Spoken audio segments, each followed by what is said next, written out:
일생 동안 당신이 반드시 읽어야 될 100권의 책 일당 100. 오늘은 그리스 비극을 소개해드리고 있습니다. 서로의 정의가 우선되는 이 시대, 진짜 정의를 위한 혹은 서로 외치는 정의들을 중재하기 위한 지혜들, 비극에서 한번 좀 찾아보도록 하려고요. 이 책들 소개해드리고 있는데 그래서 아이스킬로스의 비극, 이게 3부작이죠. 네, 마치 박찬욱 감독의 복수 시리즈 3부작처럼. 맞습니다. 거기도 보면 올드보이, 친절한 금자씨, 그 다음에 또 하나가 복순나이것. 네, 그거 아주 재밌었죠. 네, 그렇게 지금 3부작.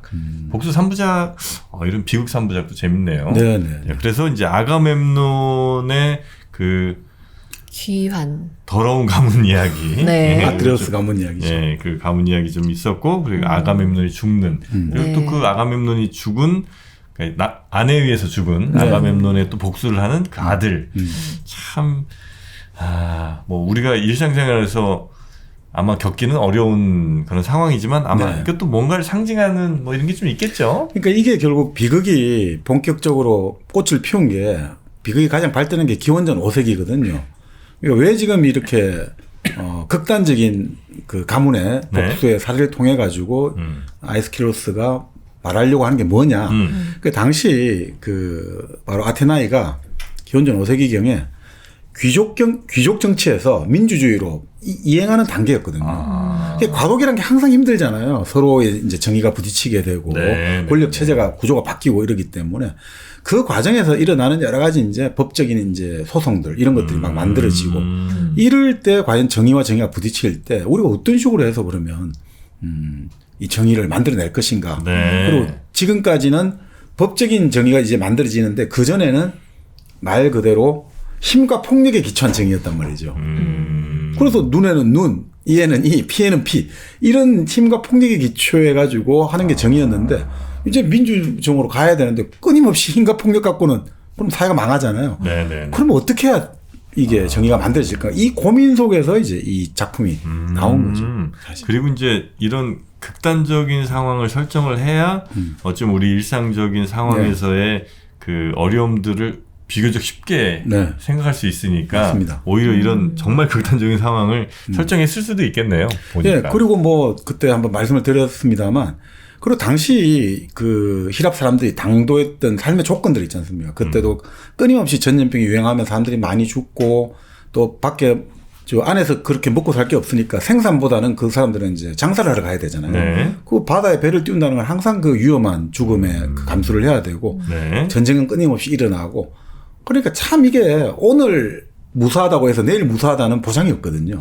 그러니까 그런 삶의 조건 속에서 이런 극단적인 어떤 죽음과 상황과 이런 것들이 오히려 또 잘 다가왔을 수도 있겠죠. 그래서 1부가 아가멤논, 2부가 제주, 그러니까 제사용 술을 바치는 여인들, 그리고 3부가 자비로운 여신들인데, 맞습니다. 그럼 이제 3부 자비로운 여신들 한번 들어가 보도록 하겠습니다. 자, 그러니까 오레스테스가 이제 사람들이 정의가 달성되었다. 이 집안에 이제 모든 복수의 악순환은 끊어졌다라고 사람들은 생각하지만, 바로 그 하계, 여기서 타르타로스 무적행이라고 하는데 하데스가 다스리는 명계, 죽은 사람들이 가는 세계 말고 더 밑에 하계 타르타로스라고 하거든요. 무적행, 끝이 안 보이는 하여튼 구덩이 같은 지옥 이렇게 생각하시면 될 것 같아요. 거기에 뭐가 있느냐? 여전히 제우스가 전쟁을 하면서 자기 아버지하고 다 잡아가 쳐넣었다. 이런 이야기도 있고 또 보통 이제 인간들은 죽고 나면 그냥 살거든요. 크게 그 인간들이 예전에 처음에는 그리스 사람들은 아주 고귀한 사람들이 가는 이제 하나의 어떤 영역이 있고 일반적인 사람들이 막 그냥 계속 걸어 다닌다고요. 그냥 들판을. 그런 영역이 있는데 그 존재 중에서 타르타로스 이런 무적행에 잡혀 있는 존재가 셋이 있다고 해요. 인간 중에서는. 아까 말씀드린 바로 그 탄탈로스. 신들에게 감히 자기 아들 고기를 먹이려 했다가 그 벌을 받은 탄탈로스. 그 두 번째는 시시포스. 그것도 시시포스도 사실 왜 그렇게 되냐면 죽음을 속여가지고 이렇게 했기 때문에 이거 완전히 이거 나쁜 놈이다 해가지고 그렇게 무적행의 그런 형벌을 받게 되었고 또 하나가 이제 티티오스라고. 티티오스? 그 사람은 그 존재는 아폴론의 어떻게 보면 애처죠. 레토 여신이죠. 그러니까 티티오스는 아폴론과 아르테미스의 엄마죠. 레토 여신. 레토 여신이 이제 제우스와의 사이에서 낳은 아들 딸이 바로 아폴론과 아르테미스인데 이 헤라 여신의 사주를 받아가지고 레토를 겁탈을 하려다가 이게 그 된 거예요. 그래서 누워가지고 바닥에 누워가지고 계속해서 그 독수리에 와가지고 간을 뽑아먹는 거예요. 매일매일. 그 양반이 티티오스예요. 그게 이제 나중에 그 우리 말하는 프로메테우스가 코카서스 산정에서 간을 뭐 그런 걸로 또 같이 나옵니다만 본래 이제 티티오스가 그런데 이 세 존재가 타르타로스 쪽에 갇혀 있다고 보는 거죠. 근데 이 세 존재는 인간인데 왜 그렇게 갇혀 있느냐? 인간인데 절대 기본적으로 건드려서 안 될 것을 건드리는 인간들이라는 거죠. 신을 능욕하거나 그러니까 기만하거나 겁탈하려고 하거나. 그러니까 결국은 이거잖아요. 바로 우리 시시포스처럼 죽음을 상대하면 안 돼요. 죽음을 감히 속이고 죽음 앞에 누구나 인간은 복종해야 되는데 그 감히 죽음을 넘어서려 했으니까 얘는 형벌을 받아야 되고 네. 또 바로 성의 문제죠. 그 바로 신의 제우스의 애처기도 합니다만 결국 성을 함부로 건드리는 놈은 반드시 이건 처벌을 받아야 되고 네. 또 하나가 음식인 거죠. 성과 음식, 죽음을 건드리는 놈은 반드시 이 무적행에 갇혀가지고 끊임없는 형벌을 받아야 된다. 이게 또 그리스 신화의 또 하나의 어떤 교훈이죠, 우리에게. 자, 그런데 바로 그 무시무시한 데서 이 분노의 여신이 왔단 말이죠. 그러니까 처음에는 코로스는 그래 볼 거 아닙니까? 아니, 얘가 엄마를 칼로 찔러 죽였으니까 엄마의 피가 묻어갖고 막 정신 착란을 일으킨 거 아니냐지만, 이제 작품에서는 그렇게 안 나오죠. 이 오레스테스가 다른 사람들은 안 보이는데 자기만 보이는 거죠. 그 망령이 온단 말이죠. 그 에리니에스들이 이렇게 나오죠. 막 입에서는 역겨운 분비물이 이렇게 칭같이 떨어지고 눈에서는 피고름이 흘러나오고 검은 빛깔의 옷을 입고 쫙 이제 오레스테스를 쫓아오기 시작하는 거죠. 그러니까 어떻습니까? 막 거의 광난 상태로 도망을 치기 시작하는 거죠. 네. 그래서 아폴론 신전 델포이 있지 않습니까? 그걸 찾아가는 거죠. 그래 가서 아폴론 신전에 앉아 있는 거죠. 신이여, 아폴론 신이여, 나를 구해주소서. 그러니까 이제 여사제들이 이거 보고 뭐 보니까 이제 기급을 하는 거죠. 다 이런 복수의 여신도 분노의 여신들이 있고 이러니까. 자, 그러니까 이제 아폴론이 나타나요. 그래서 오레스테스를 밖으로 데리고 나가요. 그런 다음에 결국 지금 너가 살 길은 아테나에 가서 아테나 여신에게 탄원해라. 그게 네가 살 길이다. 그리고 내가 어쨌든 복수하라고 내가 신탁을 준 거 아니냐. 내가 끝까지 너를 지켜줄 거야. 라고 약속을 합니다. 그래요? 네, 약속을 해야 되니까. 자, 그때 이제 아테나로 가려니까 클리타이메스트가 나타나가지고 이제 분노의 여신들이 그때 자고 있었거든요, 신전에서. 막 흔들어 깨웁니다. 빨리 일어나서 오레스테스를 추격해가지고 빨리 복수해라고 합니다. 근데 그때 재미있는 게 이런 이야기를 해요. 너희들이 제대로 지금 복수를 안 하고 있으니까 내가 지금 저승에서 내 평판이 너무 안 좋다. 복수를 해야지 내 평판이 올라가는데 복수도 제대로 못하고 있다 해가지고 내가 지금 저승에서도 내 평판이 안 좋으니까 당신들이 빨리 오레스테스를 빨리 복수를 해달라.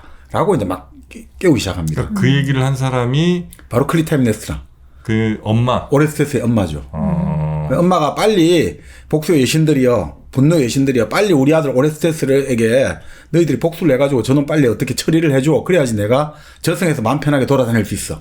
이렇게 엄마도 이제. 참, 보통 엄마들은 그렇게는 안 하지 않나? 그렇죠. 사실 어떻게 보면 클리타임네스트라가 아들의 칼에 죽은 것도 뭐 남편을 죽인 것도 있습니다만 지금 말씀입니다. 엄마들은 보통 그렇지 않지 않냐라고 하셨잖아요. 모권의 원리가 있단 말이죠. 모성의 원리. 모성의 원리는 모든 걸 다 받아들이고 용서해 주는 건데 이 엄마는 그렇게 안 됐잖아요. 그러니까 이 엄마는 아들에게 칼을 받는 거예요, 사실은. 사실 우리 예전에 한번 에리프롬이 에리프롬은 오이디푸스 컴플렉스에 좀 반대를 해가지고 바흐오펜이라는 학자의 목건제, 북건제 원리를 가지고 오이디푸스 왕 3부작을 분석을 했거든요. 거기서 그 사람은 재밌는 이야기를 해요. 여기서 결국 비극적인 운명을 맞는 인물들은 결국은 어머니의 원리, 모성의 원리를 어겼기 때문에 다 비극적 처우를 맞는다고 말을 하거든요. 그 어머니의 원리가 뭐냐? 어머니의 원리는 모든 걸 용서해주고 안아주고 보호해줘야 되는데 아버지가 이놈이 자라나가지고 나를 죽인다 생각하니까 우리 아들 버리자. 엄마가 동조를 해버렸다. 그러니까 엄마의 원리를 어겼기 때문에 결국 그 엄마 이오카스테도 결국 나중에 남편 죽고 아들하고 결혼해가지고 그런 비극을 맞게 되고 그리고 라이오스 왕도 마찬가지라는 거죠. 아들을 버렸으니까 그 아들한테 죽게 되었고 또 그 오이디푸스 왕도 결국 어떻게 되냐면 당연히 이제 아버지를 죽이고 뭐 이런 여러 가지 나옵니다만 그 다음에 오이디푸스의 아들들도 결국 아버지를 추방하는데 일조를 했단 말이죠. 그리고 아버지가 추방해버리고 그 추방이란 것도 어머니 원리 안 맞아요. 그러니까 네. 아들 둘이 가서마다 둘 다 나중에 다 죽게 되죠. 그러니까 끊임없이 보고 있으면 나중에 안티고네에서도 그 크레온이라는 통치자가 자기 아들 하이몬은 이제 안티고네 약혼자니까 우리 좀 안티고네 좀 봐주세요 하는데 크레온은 나는 그러면 집안의 반역자를 다스리지 않으면 집 밖의 반역자를 내가 어떻게 다스릴 거냐 법은 지엄해야 된다 해가지고 결국 이러다가 다 결국 아들도 죽게 되고 다 죽게 되거든요. 네. 그러니까 그런 것들 그러니까 모권의 원리를 어긋나는 사람들은 가차없이 비극적인 처우를 맞는다. 이런 식으로 바라보면 바로 크리타임 네스트라도 결국은 그 모성의 원리를 벗어나면 비극적 처우를 맞는다. 이렇게 이제 볼 수도 있습니다. 네네. 네, 하여튼 그래서 이제 엄마가 아들 빨리 저 복수해달라고 신들한테 지금 막 호소하고 있습니다. 그렇습니다. 네. 자, 그래서 이제 오레스테스가 이제 아테나에로 떠나고 또 이제 그 분노의 여신들 에리니에스도 깨어나고 나서 아폴론이 야, 우리 집에서 빨리 떠나 이렇게 되는 거죠. 왜 너희들이 우리 집에서 여기 자고 있는 거야? 안 그러면 내가 활을 쏘겠다. 아폴론이 제일 잘하는 게 활 쏘기지 않습니까? 아폴론하고 아르테미스 둘 다 활을 쏘아가지고 다 처리를 하지 않습니까? 그러니까 아폴론 신전이니까 그렇죠. 아폴론의 집인 거고 네. 여기에 저기 잠자고 있는 니네 복수의 신들 빨리 떠나. 니네 빨리 가라. 쫓아내려니까 네. 복수의 신들도 가만히 안 있죠. 야, 이거 말이야. 이 오늘날 이 모든 사태의 책임은 너에게 있다. 아폴론 너에게 있다. 네가 왜 오레스테스에게 엄마 클리타임 네스트를 죽이라고 명령을 내렸냐. 그러면서 우리는 절대로 오레스테스를 용서할 수 없어. 왜냐하면 엄마를 죽인다는 거는 대죄를 거부했기 때문에 이놈은 땅에서 발 딛고 살 수가 없어. 그럼 죽어야 되는 거죠. 네. 자, 그래서 아폴로는 또 막 논박합니다. 남편을 죽인 여인의 죄는 어떻게 될 거야? 남편을 죽였어, 남편을. 이러니까 막 복수의 신들 아주 재밌는 말 합니다. 목권사의 원리. 남편은 새로 구하면 돼. 피가 안 섞여 있잖아. 그런데 자식이 엄마를 죽이는 같은 피가 섞인 걸 죽이기 때문에 이거는 혈족의 법을 어긴 거야. 이걸 봅니다. 그러니까 참 이게 우리 안티고네도 그런데 법이라는 것은 친족이나 혈족 이런 걸 안 따지거든요. 법은 무조건 다 공평, 보편 이런 건데 친족의 법은 특수하거든요. 우리는 같이 가야 되거든요. 그러니까 이게 참 서로 바로 아까 말씀드린 과도기에 담깁니다. 지금 우리도 뭐 굳이 이제 법으로 따지면 살인은 뭐 당연히 최고형을 맞아야 되는 거긴 한데 존속 살해는 더 무겁죠. 더 끔찍한 범죄라고 우리가 다 인식은 하고 있죠.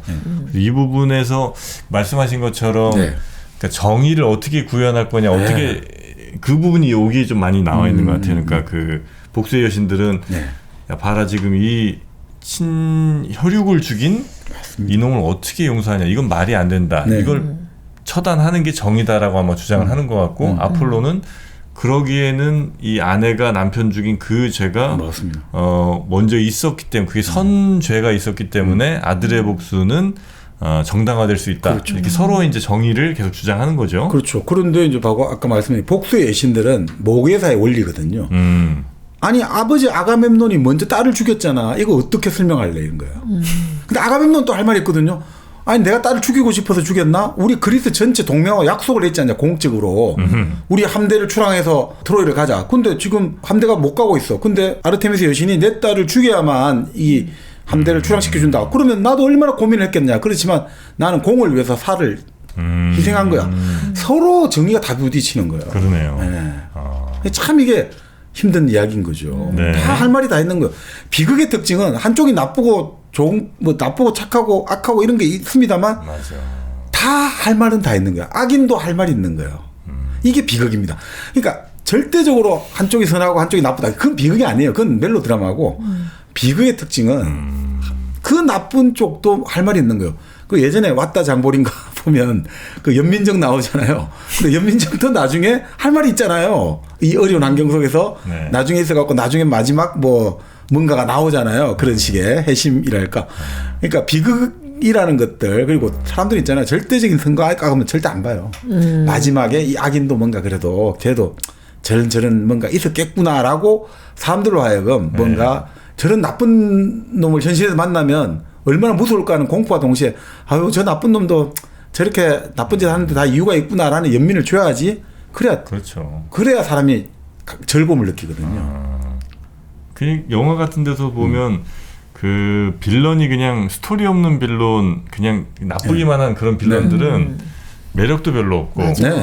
근데 쪼코 같은 거 보면 얼마나 스토리가 그 입체적 캐릭터가 아주 입체적이 되잖아요. 그래서 그 사람한테 한편으로는 공감도 되지만 아무리 그래도 저렇게까지 하면 안 되지 뭐 이런 정도 느낌이 네. 드는 네. 그런 이제 악역들이 인기가 또 있는 거고 네. 그렇죠. 반면에 그냥 무슨 저 히어로 뭐 이런 영화 보면 그냥 뭐 다 때려부시고 이런 게 이제 저 주니까 뭐 굳이 악역의 그런 캐릭터를 부여할 필요는 없을지 몰라도 그렇습니다. 우리가 많이 몰입하게 되는 그런 영화나 이런 거 보면 악역들도 되게 네. 자기 스토리가 있고 뭐 성장 과정이니 뭐 이런 게 다 있긴 하죠. 그렇습니다. 예. 네. 그래서 지금 정의와 정의가 서로의 정의가 충돌하는 그런 상황입니다. 어떤 식으로 과연 그러면 이 정의를 그대로 방치했다가는 이 피해 악순환은 끝이 나지 않을 거 아닙니까? 네. 예를 들어 우리가 뭐 예전에 이제 시칠리아 네. 같은 경우는 이제 피해의 복수 이런 거 있지 않습니까? 코르시카 이런 거. 아, 우리 가족 중에 누구 하나 죽이면 걔는 무조건 복수를 해야 돼. 7대까지는 가야 된다. 와. 7대 몇 년입니까? 150년? 200년? 그까지 내려가야 된다잖아요. 네. 그리고 이 당시 이제 그리스 지역이 우리 아는 이제 오스만 투르크죠. 지배를 오래 받았지 않습니까? 그때 이제 다룬 여러 가지 니코스 카잔차키스 소설 같은 거 보면 대장 미엘리스 대장 이런 것들 보고 있으면 그 복수가 끝이 없어요. 같이 옆에서 어릴 때 같은 동네 친구였는데 이제 한쪽은 터키, 투르크, 한쪽은 이 그리스 독립 이렇게 하다 보면 이 전쟁에 서로 막 총싸움, 결투도 하고 또 이어지고 야, 참 그 비극이란 게 끝없이 반복되거든요. 그럼 어떤 식으로 이제 끝을 내야 되냐? 지금 우리가 이스라엘과 하마스, 지금 20세기 들어와서 지금 계속 이어지고 있지 않습니까? 네. 그러니까 이런 것들인 거죠, 사실은. 그래서 어떻게 해요, 이 사람들은? 네, 자, 그래서 이제 아테나에 옮겨갑니다, 이제 무대가 바뀌어가지고 아테나에 갑니다. 그러니까 이게 이게 이제 도망친 거죠? 네, 잘 보세요. 이게 왜 그러냐면 이때 이 비극이 세워질 때 아테나이가 당시 그리스의 최고 잘 나가는 폴리스입니다.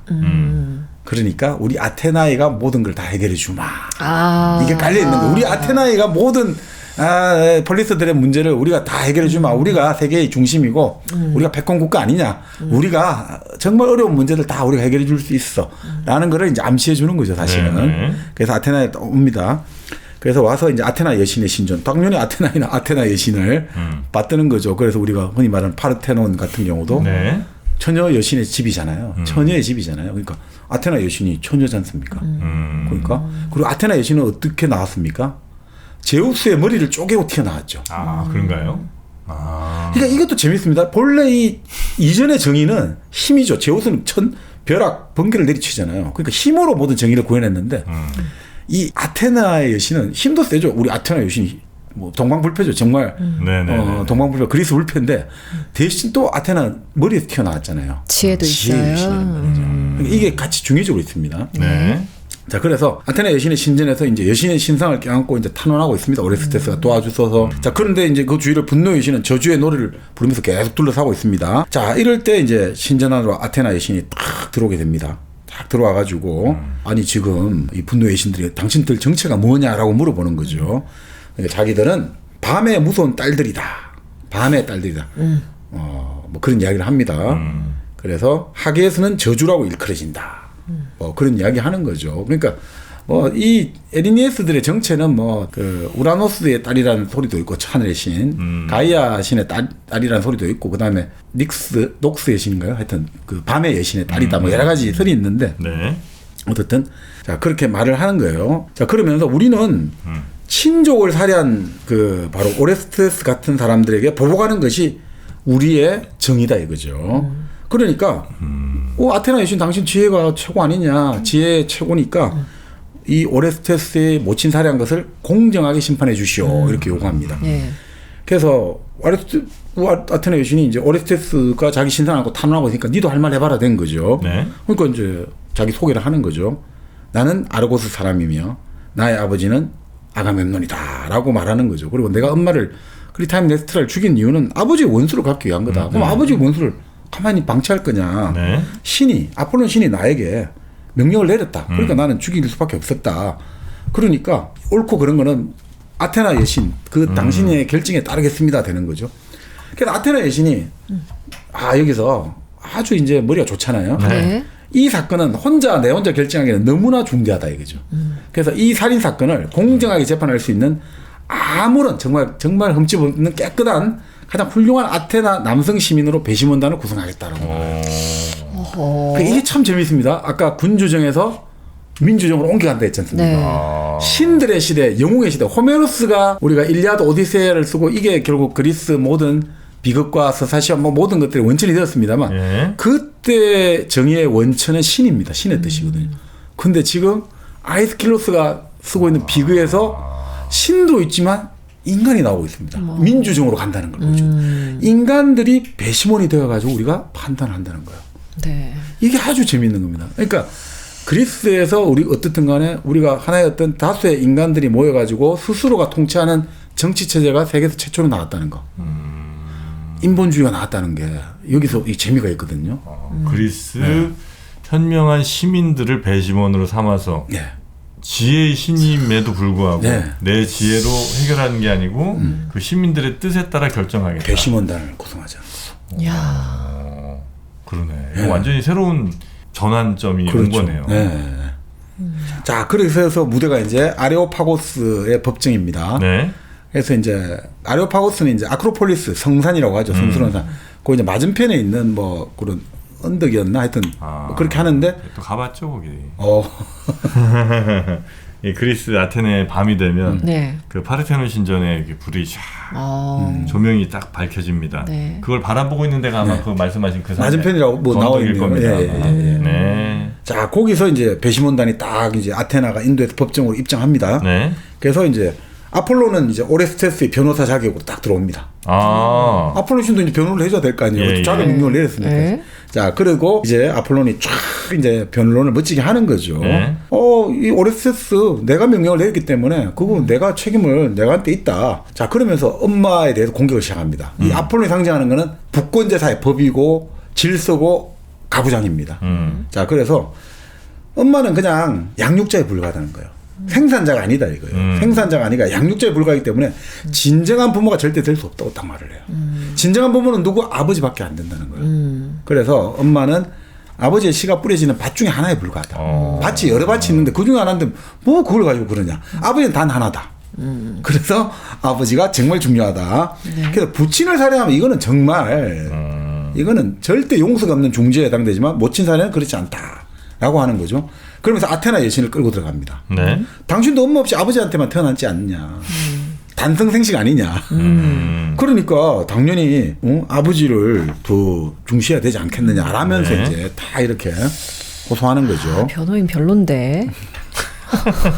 그러니까 철저한 이제 가부장 논리를 대변하고 있습니다. 네. 자, 그러니까 분노의 여신들, 바로 이제 에리니에스들은 반격하기 시작하는 거죠. 아니다. 클리타이메스트라가 그러니까 오레스테의 엄마가 남편 아가멤논을 살해한 것은 절대로 같은 핏줄을 살해한 게 아니다. 남편하고 부인하고 핏줄이 다르지 않냐 이거죠. 그러니까 혈족 살해가 아니다 이거죠. 그런데 오레스테스는 같은 피해에 해당하는 엄마를 죽였지 않냐 이거죠. 그러니까 이거는 진짜 불경스럽고 이거는 인륜을 망치는 죄를 지었다 이놈이. 그러니까 이거는 대역죄인이다 이거 완전히. 인륜을 거스르고 천륜을 거스렸다.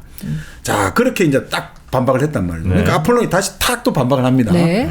아폴론은 자, 생각해봐라 이거죠. 혼인 서약을 누구한테 하냐 이거죠. 혼인을 할 때, 결혼을 딱 할 때. 헤라하고 제우스가 보증을 한다 이거죠. 최고의 신인 제우스하고 헤라가 딱 보증을 해줬단 말이죠. 그래서 우리 기독교도 하는 말 있지 않습니까? 사람으로서는 이건 가릴 수 없다라고 하지 않습니까? 기독교 결혼할 때. 이거는 하늘로 딱 맺어졌기 때문에 이제 사람으로는 못 가린다. 그만큼 이거는 신성하고 중요하기 때문에 이거는 혈연 관계보다 더 이거는 계약 관계에 의한 이게 남편과 아내의 관계가 더 신성하고 중요하다. 그러니까 이 혼인서약이야말로 정의의 신의 보호를 받는 거다라고 이제 주장하는 거죠. 자, 그렇기 때문에 이 클리타임네스트가 남편 아가멤논을 죽인 거는 야, 이건 바로 이 신성한 혼인 계약을 어겨버렸고 또 그 다음에 신하 아니냐 이거죠. 그때 왕이 최고고 다 신하인데 왕과 신하의 관계를 배반한 것이기 때문에 이건 몇 개를 어겼냐 이거죠. 그러니까 이게 어마어마하게 큰 죄다 이렇게 이제 된 거죠. 자, 이렇게 하면서 이제 결국은 투표가 시작됩니다. 네. 투표가. 근데 결과가 50대 가부 50으로. 동수일 경우는 어떻게 하냐면 가부 동수일 경우는 아테나 여신이 캐스팅보트를 던지는 걸로 돼 있거든요. 어허. 그래서 결국 결과가 50대 50으로 딱 가부 동수가 나와요. 진짜요? 와, 진짜 힘들다. 자, 그럴 때 결국 이제 우리 아테나 여신, 아테나 여신은 바로 나는 한 집안의 가장인 아가멤논의 죽음을 더 중시할 수밖에 없다 해가지고 오레스테스의 무죄 표를 던지게 되는 그래요. 거죠. 그러니까 이제 이 분노의 여신들은 난리가 나는 거죠. 완전히 우린 당했다. 저 아폴론과 아테나 이 젊은 신으로 보는 거예요. 이 에리니에스는 그 옛날에 만들어진 신들인 거죠. 목곤사에. 그리고 아주 처음부터 얘들보다 더 오래 전에 태어난 신들인 거죠. 그러니까 저것들한테 당했다 우리가. 아폴로 아테나는 결국 제우스가 결국 그 자기 아버지와 삼촌들하고 싸움해가지고 그래서 이긴 거잖아요. 그러니까 결국 제우스의 탄생과 제우스가 여러 신들을 거느리고 있는 것도 결국 젊은 신들이 세대 교체를 통해 가지고 권력을 잡은 거거든요. 그러니까 바로 이 분노의 여신들, 복수의 여신들도 옛날 신들인 거예요. 그런데 이 우리가 완전히 젊은 놈들에게 당했다. 그래서 우리의 법을 짓밟았고 우리가 모욕을 줬다. 이 아테나를 우리는 완전 저주를 내리고 이 복수의 독을 내뱉고 대지를 불모로 만들고 사람을 죽게 할 것이다라고 이제 막 저주를. 하거든요. 근데 그때 이 아테나 여신이 아주 기가 막힌 안을 제시를 합니다. 여기 네. 보면 제가 로지 코믹스라고 우리 버트란트 러셀 자서전에 했던 아주 재미있는 책인데 만화책인데 여기에 바로 이 논리학자들이 수학의 어떤 기초를 만들기 위해서 했던 모험을 바로 이 오레스테스하고 이 오레스테이아하고 비교하고 있습니다.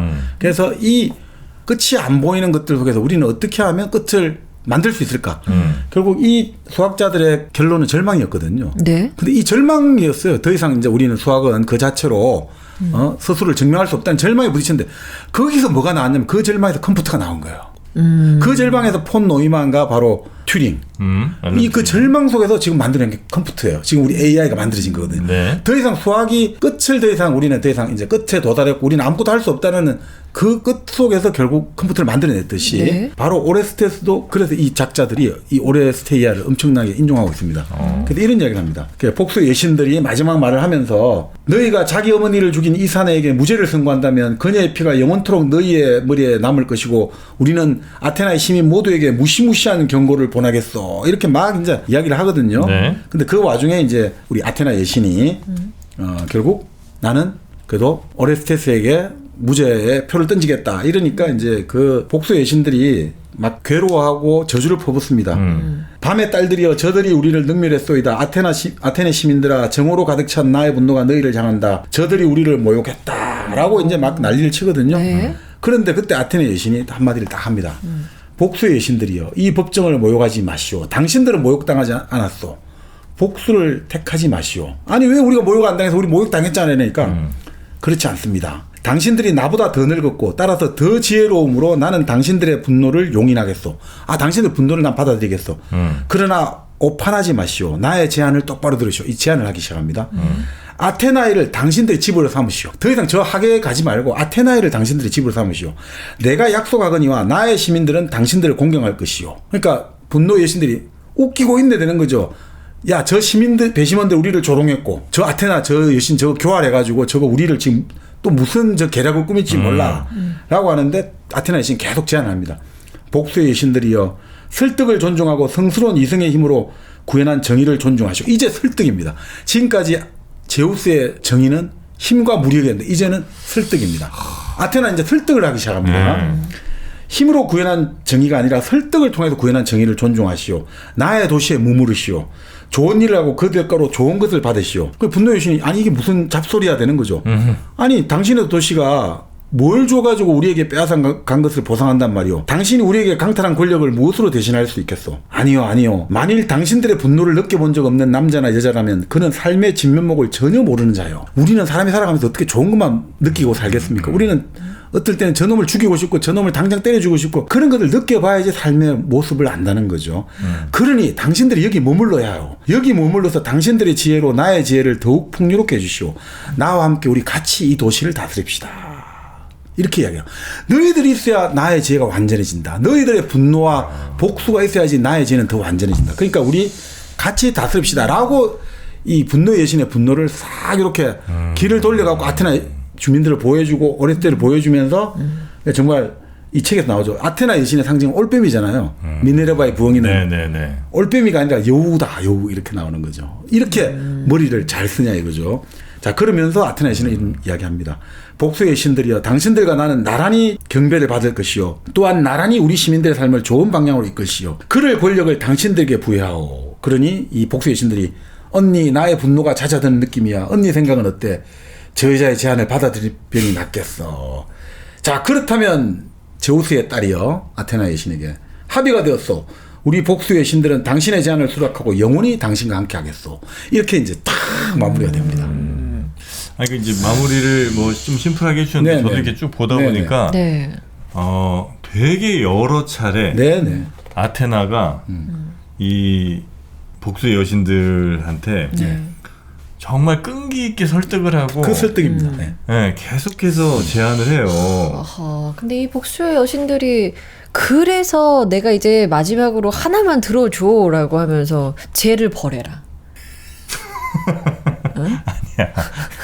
아니 그렇게 주장하지 않았으니까 이게 성사가 됐지. 아니 뭐 물론 이제 그것도 그런데 왜냐하면 그 복수의 여신들에게도 아테나가 거절하기 힘든 제안을 한 그렇죠. 거죠. 거절하기 힘든 제안이죠. 아테나라는 이 그리스 최고의 도시를 네.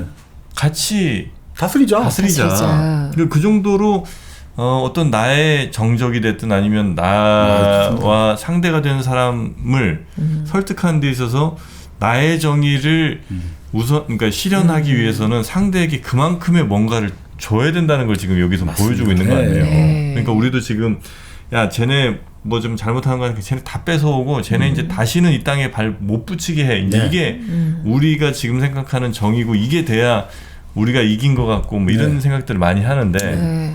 적어도 고전에서는 그리스 네. 비극에서는 그렇게 하는 게 아니고 비록 우리가 뭐 선거가 됐든 뭐 어디에서 네. 이제 승리를 하더라도 계속해서 그를 끊임없이 설득하고 그와 그렇습니다. 함께 뭘 하기 위해서 뭔가 제안을 더 해주고 이런 과정들이 필요하다는 거. 전 이제 네. 이걸 쭉 들으면서 네.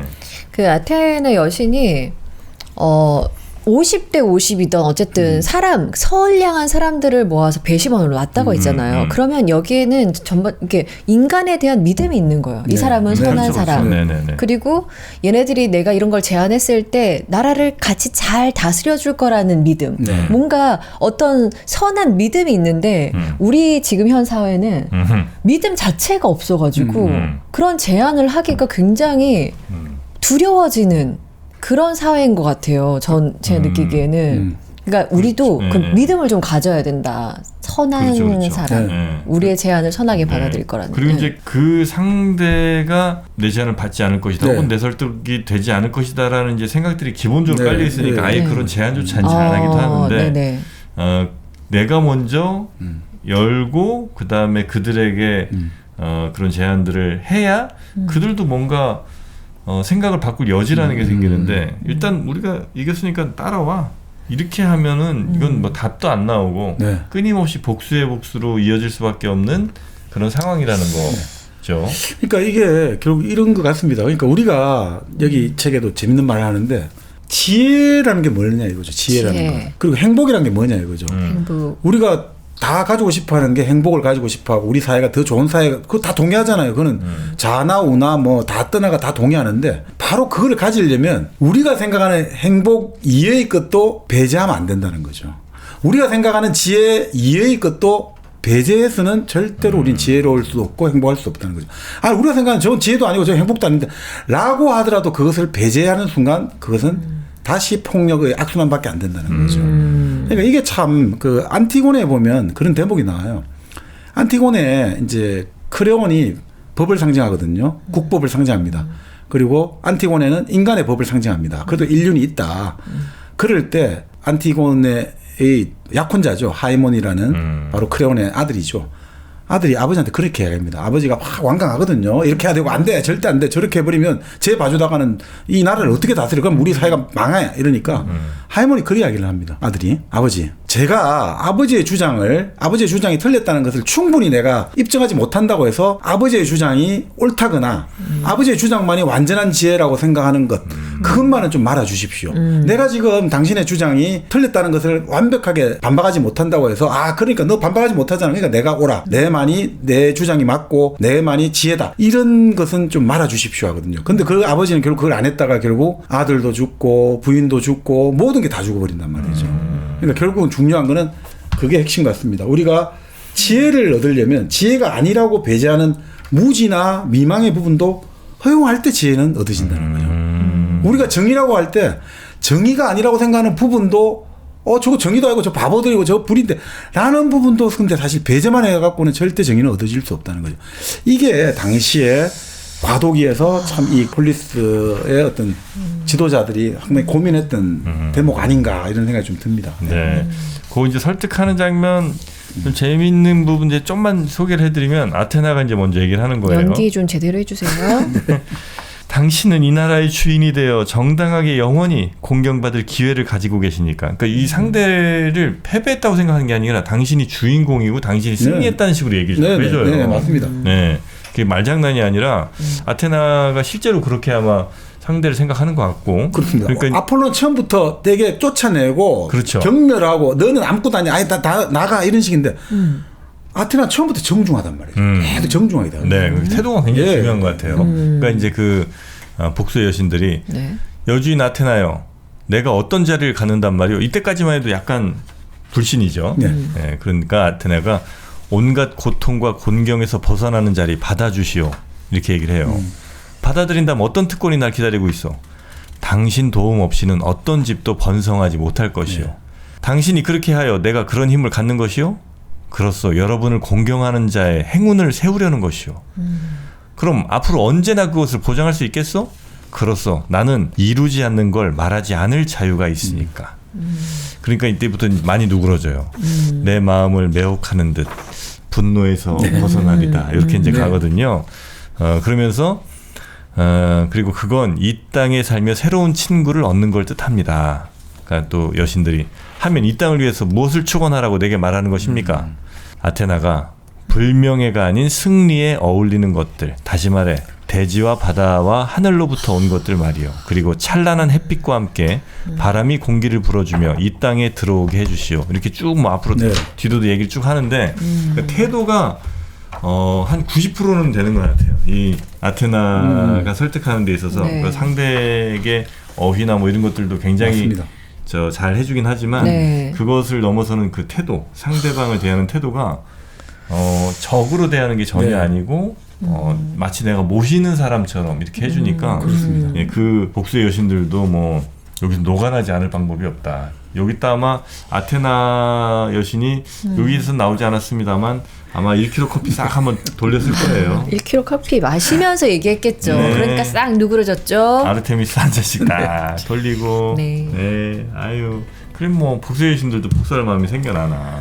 그렇죠. 그러니까. 저 1kg 커피를 마시면서 바로 복수의 여신 에리니에스가 바로 자비로운 여신 에우메니데스로 변신을 해요. 아, 변신까지 해요? 네, 그러니까 바로 이제 받아들이면서 지금까지 에리니에스 복수와 분노의 여신이었다가 이제 사람들은 그녀들을 에우메니데스 자비로운 여신들이요 이렇게 받아들이죠. 그래서 3부의 제목이 자비로운 여신이거든요. 아니 광고하다가 이렇게 아름답고 그쵸 멋지게 네. 표현하는 이런 데가 1kg 또 커피가 없습니다. 없습니다, 네. 여러분. 자, 1kg 커피 여러분도 자비를 좀 베푸시죠. 네. 네, 여러분이 바로 승리의 커피 소비자들입니다. 1kg 커피를 쓰는 분들이 여러분이 바로 승리의 여신들입니다. 저 혹시 네. 저희가 지금 정박님 막 말씀하실 때 제가 몰래 여기서 커피를 탔잖아요. 네. 커피 향 싹 났었죠. 났었어. 네. 네. 너무 좋았죠. 제가 막 코가 저절로 이렇게 가더라고요. 저도 깜짝 놀랐어요. 나는 몰래 탈라 했는데 향이 쫙 퍼지면서 지혜의 향기 그죠? 진짜 너무 좋은 향이 네. 났습니다. 자, 1kg 커피 아시는 분들은 다 아시는데 아직도 1kg 커피의 영광을 받지 못한 분들이 계시니까요. 그럴 땐 네이버에서 1kg 커피를 검색하시거나 아니면 저희 영상 아래도 이제 링크가 있으니까 네. 그거 따라오셔도 되고요. 예, 앱을 다운받으셔도 되겠습니다. 네, 이렇게 수준 높은 광고 원하신다면 1kg 커피처럼 저희가 네. 이렇게 멋지게 광고해 드릴 테니까 많이 연락 주시기 주시고요. 바라겠습니다. 네. 자, 이렇게 네. 복수의 여신에서 네. 이제 자비의 여신으로. 그렇죠. 그러니까 이 정의 자체가 이제 변해버린 거죠. 지금까지는 힘과 네. 폭력과 그리고 보복 이것이 정의의 조건이었는데 에리니에스.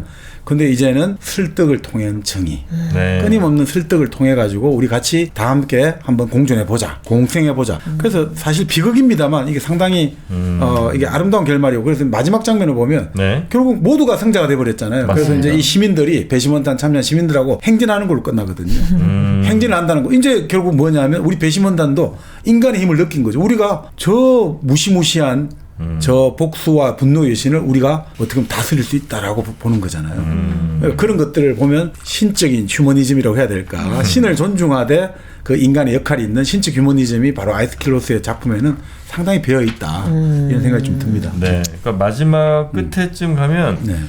아예 오레스테스? 네. 그 사람은 잘 나오지도 않아요. 네네. 아테나와 이제 자비 여신이 네. 된 그 복수의 여신들이 서로 둘이서 막 주거니 받거니 하면서 네. 아테나를 축복을 하고 아테네의 이 도시를 축복하고 거기에 사는 사람들을 또 어떻게든 잘 살게 만들자 이런 이제 네. 의지 뭐 이런 걸로 이제 같이 네. 길을 나서면서 마무리가 좀 되는 것 같습니다. 그렇죠.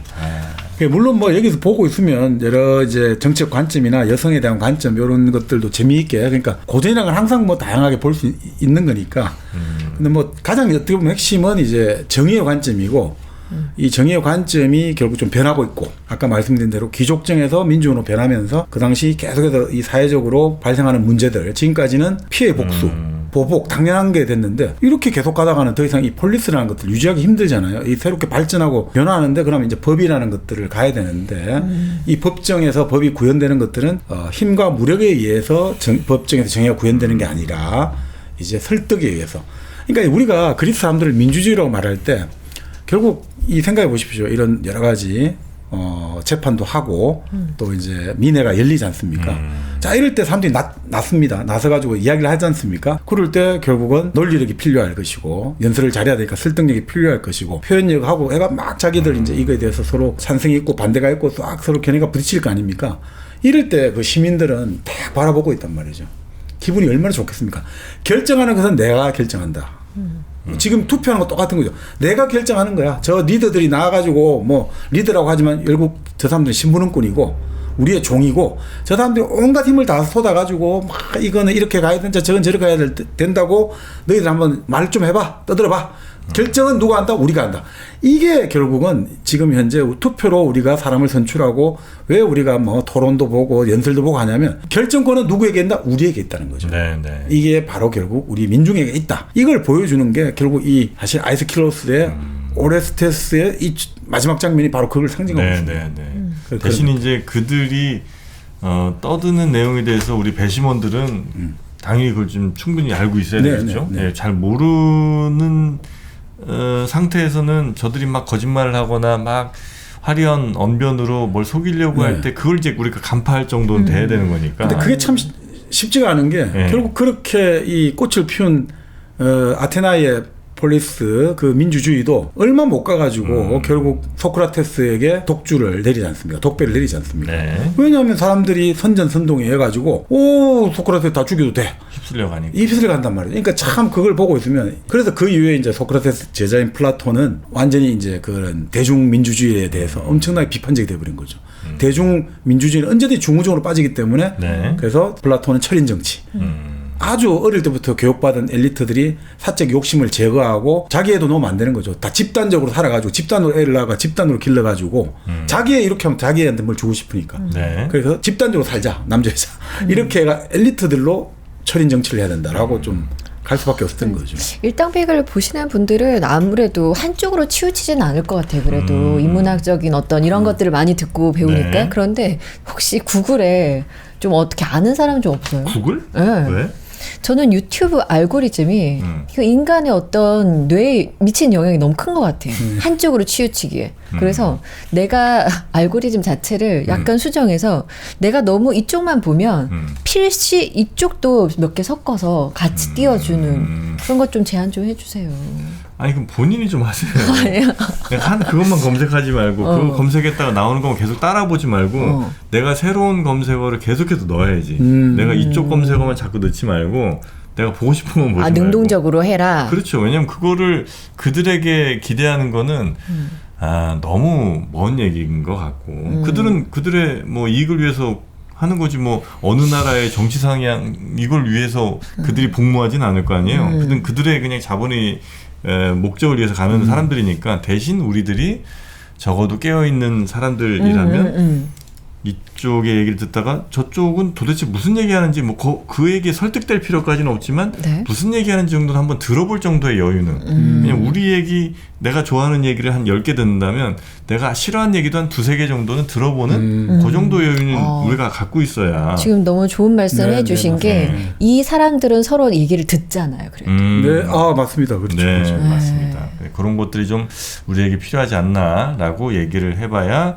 잘 안 될 것 같은 느낌이 좀 들어서. 아니 긍정적으로 근데 뭐든지 지금 다 그 희망을 말씀이 맞습니다. 사실은 근데 그럼에도 불구하고 말을 해야 된다고 생각하는 이유가 아까 지금 그리스 사람들이 그렇게 이제 웅변이랄까 연설이랄까 그런 게 큰 의미를 뒀는데 그러니까 그런 생각을 했답니다. 말과 이성을 사용하지 않는다면 우리 인간은 최악의 짐승에 불과하다는 거예요. 그래서 그 사람들 끊임없이 말을 해야 된다는 거죠. 왜냐하면 인간이 가지고 있는 가장 고유한 재능인 말을 효과적으로 사용하고 이성적으로 생각하고 행동하지 않으면 그건 아무것도 아니라는 거예요. 그렇기 때문에 설득은 뭐냐? 인간이 행하는 어느 능력의 최고봉이라는 거예요.